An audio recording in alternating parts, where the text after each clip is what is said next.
Wapres pertama dalam sepanjang sejarah nih yang pernah datang ke acara mancing mungkin hanya beliau Iya, loh. di saat wapres-wapres negara lain mungkin datang ke KTT ASEAN.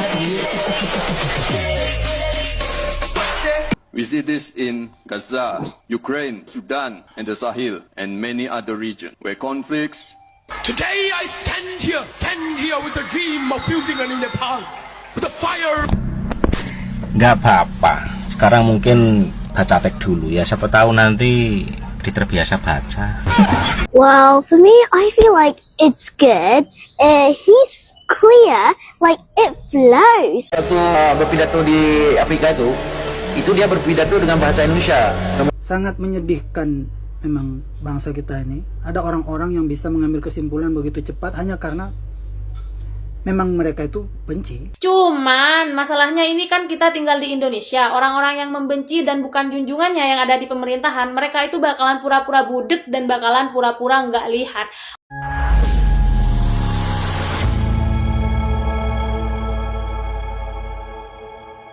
Assalamualaikum warahmatullahi wabarakatuh. Saudara-saudaraku sebangsa dan setanah air, dimanapun kalian berada, semoga kalian selalu dalam kondisi sehat walafiat. Ya, berjumpa lagi dengan saya di Gaspol Update. Kami bukanlah buzzer pihak manapun, kami hanya menyajikan keputusan ada di tangan Anda. Teman-teman, ini ada video yang menurut saya cukup menarik ya, yakni tentang pidato Gibran ya di forum G20 beberapa waktu yang lalu ya, atau G20 ya, yang hingga kini masih ramai digoreng oleh anak-anak Abah terutama. Sepertinya mereka tidak terima Gibran bisa berbahasa Inggris dengan baik ya. Akhirnya anak Abah memframing bahwa itu editan, hasil rekayasa AI. Dan juga ada yang menyebut bahwa bahasa Inggris Gibran itu kacau katanya. Pura-pura bisa bahasa Inggris padahal sebetulnya bahasa Inggrisnya kacau katanya. Dan pidato Gibran akhirnya langsung dinilai ya oleh seorang bocah yang memang sehari-hari menggunakan bahasa Inggris. Dan katanya bahasa Inggris Gibran sangat luar biasa, di atas rata-rata. Jangan sampai video ini ditonton oleh anak-anak Abah ya, karena ntar mereka bisa kejang-kejang sampai stroke massal. Nah, bagaimanakah videonya dan bagaimanakah respon netizen? Mari kita tonton bersama, kemudian mari kita komentari bersama di bagian akhir video. Ini dia. Wapres pertama dalam sepanjang sejarah nih yang pernah datang ke acara mancing mungkin hanya beliau Iya, loh. di saat wapres-wapres negara lain mungkin datang ke KTT ASEAN.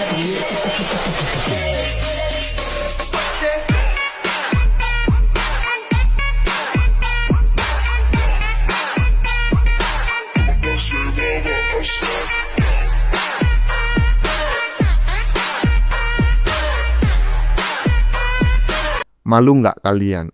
Malu nggak? Malulah kalau saya. Tapi mungkin kalian nggak malu gitu. Karena memang kalian nggak punya urat malu gitu loh. Jadi ya seperti itulah, nggak punya rasa malu sama sekali. Kalau saya ya sangat malu lah. Lanjut.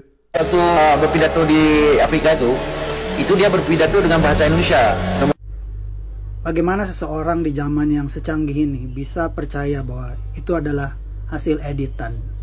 Jelas-jelas Anda bisa melakukan perbandingan. Jadi misalnya di media A, media B, media C, kalau semuanya dia menunjukkan bahwa Gibran berbahasa Inggris dalam pidatonya, maka Anda tidak mungkin mengambil kesimpulan seperti itu.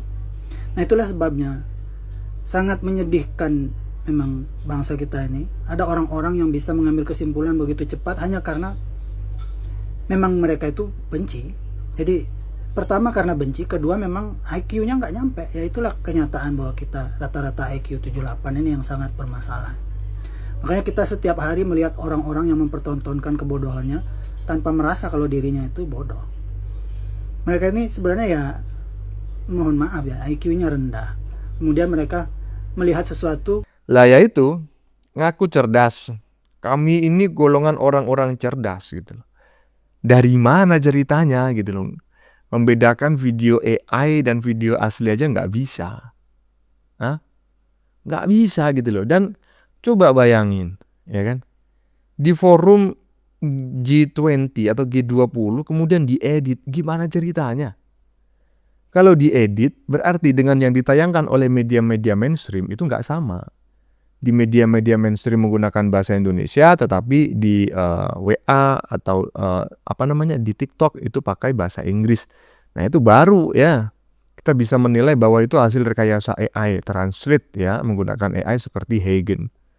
Tapi seperti inilah, ya kelompok yang mengaku cerdas, sebetulnya itu kecerdasannya justru jauh di bawah rata-rata. Lanjut. Today's disasters are not only natural. Many are the results of human action.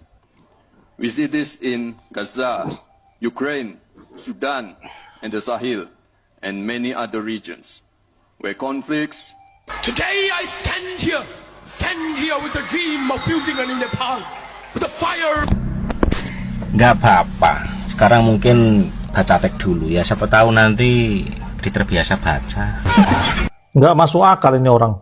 Dari kemarin sebenarnya aku udah pingin nge-stitch ini orang. Kayaknya kalau kulihat postingannya selalu itu sinis terhadap Jokowi Gibran. Padahal nggak bisa dipungkiri, Gibran itu wakil presidennya dia. Itu nggak bisa dipungkiri. Mau ke kolong manapun kalian pergi di Indonesia ini, selagi KTP kalian masih WNE, Gibran itu wakil presiden kalian. Cara berpidato orang itu beda-beda bro. Jadi nggak usah disamain. Gitu. Ada juga orang yang pandai pidato, tapi dia nggak jadi apa-apa sekarang. Jadi pengangguran. Ada orang kayak gitu juga. Jago pidato orang itu. Tapi kemarin pernah dia mencalon presiden, tapi ternyata dia kalah. Ya, dan sekarang jadi apa? Jadi pengangguran, nggak jadi apa-apa.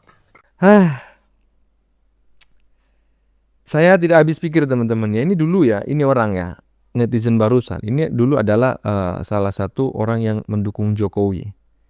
Tapi ketika Jokowi itu tidak lagi bersama Partai Kebo, ini balik kanan menyerang Jokowi.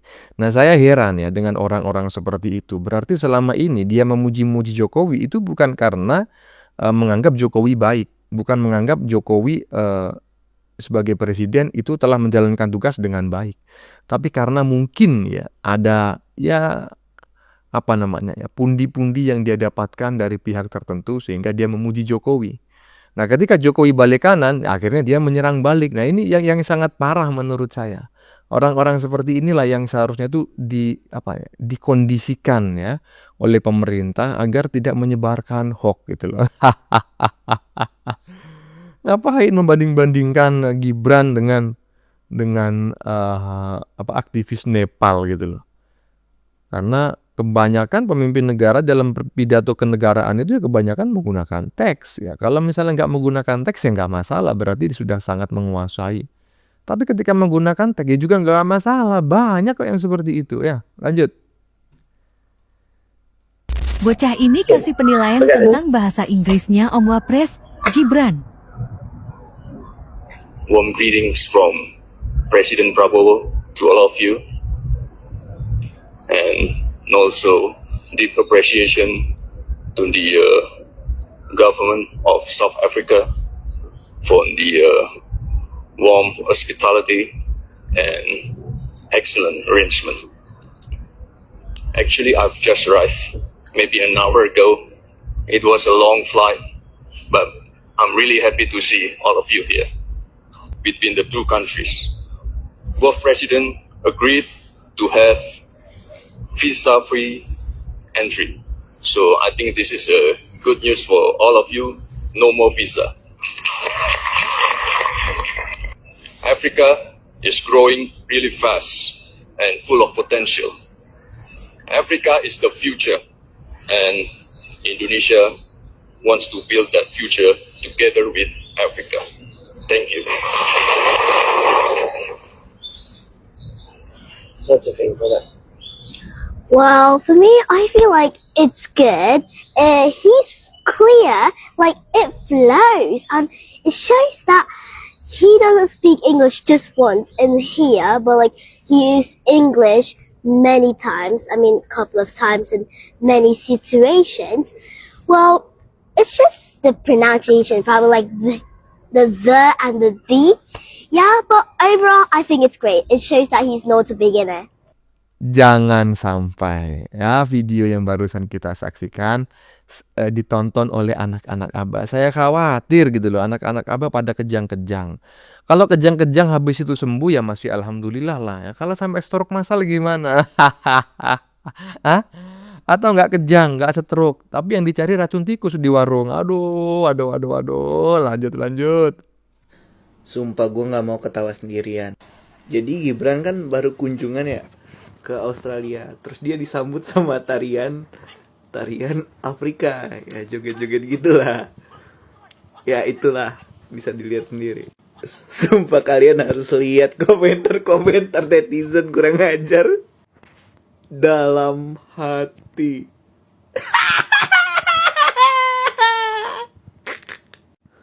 Mereka tahu kualitas wapresnya, makanya mereka kasih juga setimpal.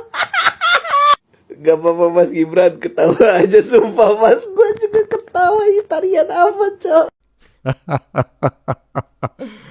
No comment no comment ya. Iya, ya gini loh, kebudayaan itu tolak ukurnya nggak ada yang pasti gitu. Jadi misalnya kebudayaan Afrika jangan dibedah dengan pisau bedah atau pendekatan ilmu kebudayaan Indonesia yang nggak nyambung. Bagi kita lucu gitu loh, tapi bagi mereka itu adalah sebuah kebudayaan yang sangat luar biasa. Mungkin itu adalah tarian menyambut apa namanya, panglima perang. Lanjut. Seorang haters wakil presiden Gibran Raka Buming Raka bilang dia takut Mas Gibran malu-malu Indonesia di KTT G20. Dia juga ngaku deg-degan, takut bahasa Inggrisnya Mas Gibran jelek. Apa iya jelek?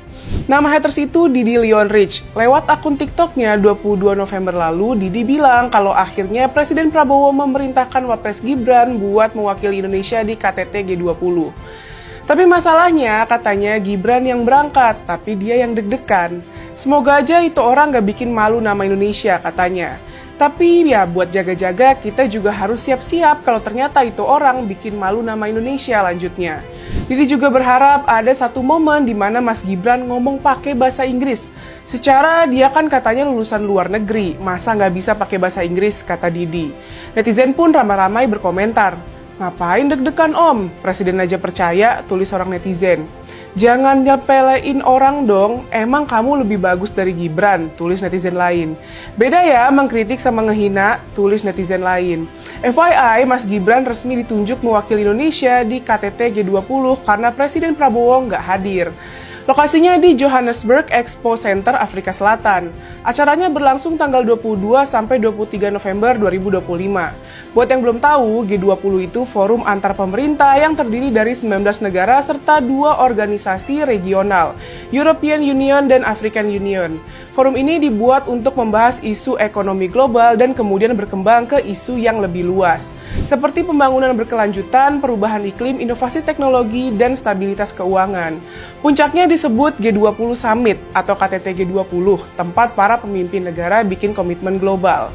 Nah, Mas Gibran hadir di sesi pleno ketiga dengan tema Masa Depan yang Adil dan Berkeadilan untuk Semua, Mineral Kritis, Pekerjaan Layak, dan Kecerdasan Artificial atau AI. Dalam pidatonya mewakili Indonesia, Mas Gibran menegaskan bahwa perkembangan teknologi, terutama AI, harus inklusif dan berkeadilan. Mas Gibran bilang AI bakal menentukan kekuatan ekonomi dalam beberapa dekade ke depan. Tapi sekarang manfaat AI masih dikuasai negara maju dan perusahaan besar. Dia juga bahas soal mineral kritis, chip, dan pusat data yang ironisnya banyak bahan mentahnya dari negara berkembang. Selama ini negara berkembang cuma ekspor bahan baku, tapi negara maju nikmatin nilai tambahnya. Jadi Indonesia dorong sistem global yang lebih adil. Kayak pelatihan ulang pekerja, upah layak, perlindungan sosial, kesetaraan gender, dan akses teknologi. Mas Gibran nyebut Afrika, spesifiknya Afrika Selatan, sebagai mitra strategis Indonesia. Dia bilang Afrika is the future, karena potensinya gede, populasinya tumbuh, dan bisa jadi pintu masuk Indonesia ke pasar Afrika. Terlepas dari isi pidatonya Mas Gibran, dia pidato pakai bahasa Inggris loh. Dan bukan cuma berbahasa Inggris, tapi lancar dan clean. Ini Mas Gibran loh ya, yang ngomong pakai bahasa Inggris, bukan AI, bukan juga robot. Pesannya dapat, deliverynya oke, substansinya tegas. Jadi gimana Mas Didi? Masih deg-degan nggak? Mas Gibran bikin malu Indonesia atau Anda yang malu karena salah prediksi? Next time kritik boleh, tapi jangan ngeremehin gitu dong. Ya, yang malu-maluin kalau menurut saya ya justru si Gondrong itu bersama partainya itu sangat memalukan menurut saya gitu loh. Nah, Gibran sebagai wakil presiden dipilih oleh rakyat ya dengan sangat persentase yang sangat luar biasa sekali. Dan ketika diminta oleh Prabowo mewakili dirinya dalam forum G20 kemarin, ya kita sudah sama-sama tahu gitu loh. Sama-sama tahu bagaimana kualitasnya, ngapain kau yang malu gitu loh. Kau memang memalukan, ya nggak usah kau mengatakan takutnya kau yang malu atas perilaku Gibran. Justru kami rakyat Indonesia ini yang malu, ya malu ngelihat di Indonesia ini ada partai seperti partaimu itu dan juga ada buzzer yang koplaknya kayak kau itu. Lanjut. Aku nggak heran dan juga nggak kaget kalau Mas Gibran itu bahasa Inggrisnya bagus banget dan pronunciation-nya juga sangat enak didengar. Karena apa? Karena beliau adalah lulusan dari MDIS, di mana MDIS ini merupakan salah satu universitas terbaik yang ada di Singapura dengan fasilitas kampus yang nggak kaleng-kaleng dan juga nggak main-main. Mahasiswanya pun nggak mungkin cuma hadir dari Asia Tenggara, tapi juga datang dari belahan dunia lainnya. Otomatis komunikasinya menggunakan bahasa Inggris, nggak bakalan menggunakan bahasa pulu, meskipun IPK-nya Mas Gibran itu 2,3 yang sangat diragukan untuk menjadi wapres kita. Tapi Pak Prabowo kan bukan orang bodoh, nggak bakalan sembarangan milih wapres, iya nggak sih? Cuman masalahnya ini kan kita tinggal di Indonesia, orang-orang yang membenci dan bukan junjungannya yang ada di pemerintahan, mereka itu bakalan pura-pura budek dan bakalan pura-pura nggak lihat. Oh ini AI, ini pasti editan, mana mungkin dia bisa ngomong bahasa Inggris kayak gitu. Coba deh kasih pertanyaan, dia nggak bakalan bisa jawab. Lah, dikasih wapres yang kelihatan kerjanya salah, dikasih wapres yang nggak kelihatan kerjanya salah, dikasih wapres yang ketuaan salah, dikasih wapres yang kemudaan salah. Terus maunya apa? Ya sebetulnya bukan salah, nggak ada istilah ketuaan salah, kemudaan salah itu. Yang salah itu adalah kenapa nggak mereka yang menang gitu loh. Nah coba mereka yang menang, mereka yang ya dalam Pilpres kemarin menang atau minimal nggak masalah lah kalah. Tetapi Gibran ini harusnya itu menghormati mereka gitu loh, menjadi bagian dari mereka, ngasih mereka proyek ya kan, ngasih jabatan kepada mereka. Jadinya bener. Tapi kalau Gibran ini udah mereka calonnya kalah, setelah Gibran sama Prabowo jadi presiden dan wakil presiden, mereka nggak dirangkul, ya akhirnya serangan terus bertubi-tubi. Bahkan ketika Gibran pidato menggunakan bahasa Inggris yang sangat luar biasa pun akhirnya dianggap ya itu adalah pidato bahasa Inggris yang ngawur. Ada aja ya. Ya, bagaimana menurut kalian? Keputusan ada di tangan Anda. Silakan tulis di kolom komentar baik Anda yang setuju maupun yang tidak setuju dengan isi konten ini. Sebelumnya saya memohon maaf ya jika dalam penyajian konten ini ada kata-kata yang menyinggung, kurang tepat penggunaannya, atau ada data yang dianggap keliru atau salah. Saya memohon maaf yang sebesar-besarnya. Kita jumpa lagi di lain video. Salam NKRI.